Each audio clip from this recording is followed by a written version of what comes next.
Good morning, সবাই কেমন আছো? আমিও কিন্তু বেশ ভালোই আছি। আচ্ছা, তোমরা কে কে আমার মতন চিকেন প্রেমী বলো তো? রবিবার হলে না আমার চিকেন ছাড়া একদমই ভালো লাগে না। ঠিক তেমনই আজকে আবারও চিকেন রান্না করার মেনু নিয়ে তোমাদের সাথে চলে এসেছি। আমি না চিকেনটাকে আজকে একটু ম্যারিনেট করে রেখেছিলাম, হ্যাঁ, নুন, হলুদ, দই সমস্ত কিছু দিয়ে আর সঙ্গে একটু জিরে গুঁড়ো আর ধনের গুঁড়ো দিয়ে এগুলো দিয়ে আমি ম্যারিনেট করে রেখেছিলাম। কিছুক্ষণ ম্যারিনেট হয়ে যাওয়ার পরে আমি কিন্তু আগে আলুটাকে ভালো করে ভেজে নিলাম। আজকে আমি ইন্ডাকশানটাতেই রান্না করছি, হ্যাঁ, পুরো রান্নাটাই তোমাদেরকে আমি ইন্ডাকশানে দেখাবো, কারণ আজকে আমার ইন্ডাকশানটা পুরো ঠিকঠাক আছে। কেন জানি না আগের দিন গন্ডগোল করেছিল, আর আজকে দেখছি আপনা আপনি ঠিক হয়ে গেছে। যাই হোক, পুরো রান্নাটা তোমাদেরকে আমি যখন বললাম এখানে দেখাবো তো এখানেই করব। পেঁয়াজগুলোকে ভালোভাবে ভেজে নিলাম।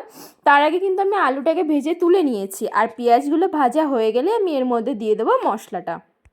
আর এই মশলার মধ্যে ছিল রসুন পেস্ট আর আদা পেস্ট আর একটু শুকনো লঙ্কা। জানো তো, একটু শুকনো লঙ্কা বলছি বটে, বাট আজকে মাংসতে বেশ ঝাল হয়েছিল। আমি অনেক দিন শুকনো লঙ্কা দিয়ে রান্না করি না, তো আজকে হাতে একটু বেশি শুকনো লঙ্কা উঠে গেছিলো। যাই হোক, রান্না তো হয়েই গেছে, আর কি বলবো, রান্নার পরেই ভিডিওটা বানাচ্ছি, তো তোমরাই দেখো, দেখে কেমন লাগছে আমাকে কিন্তু জানিও।